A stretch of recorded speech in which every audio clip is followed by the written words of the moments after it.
kedua, menentukan dan menghitung untung atau rugi berdasarkan harga jual dan harga beli.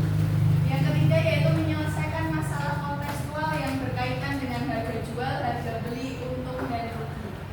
Jadi kita bahas tentang harga jual, harga beli, untung dan rugi.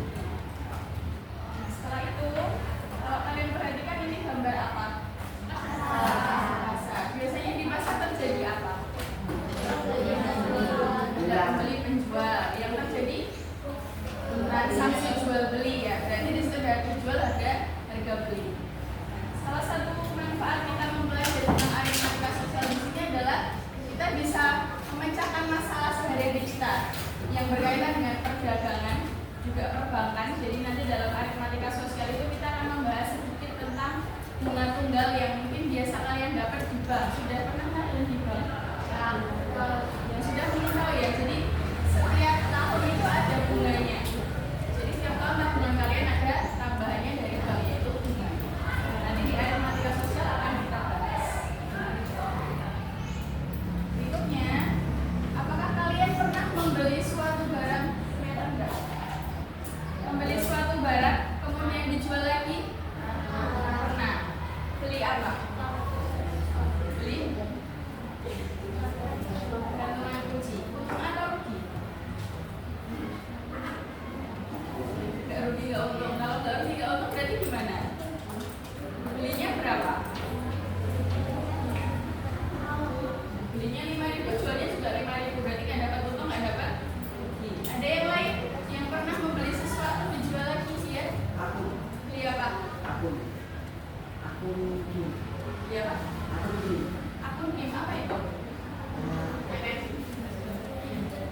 Akun apa itu? Belinya di mana?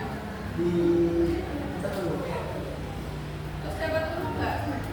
Berapa? Ada lagi? Beli apa mbak?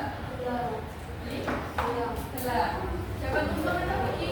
Untung. Belinya berapa?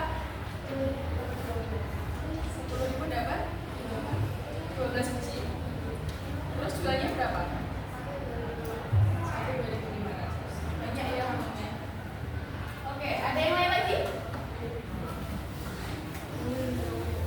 Pertanyaan berikutnya adalah, menurut kamu bagaimana cara menentukan harga jual yang tepat supaya kita dapat keuntungan?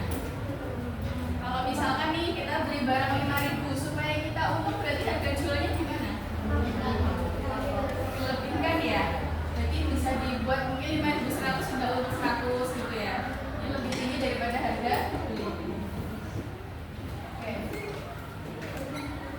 Kemudian apa yang terjadi ketika kita menjual barang dengan harga yang lebih rendah daripada ketika kita beli?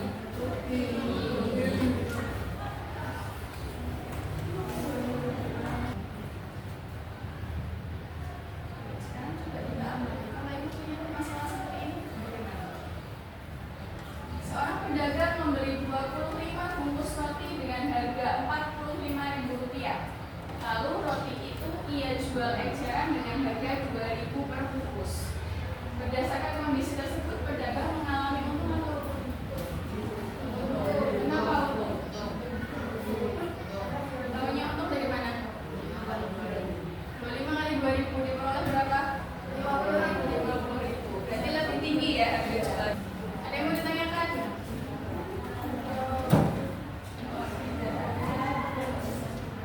Sekarang kita silakan diamati dulu kelompok A1 A2. Ingat-ingat dulu anggotanya siapa saja.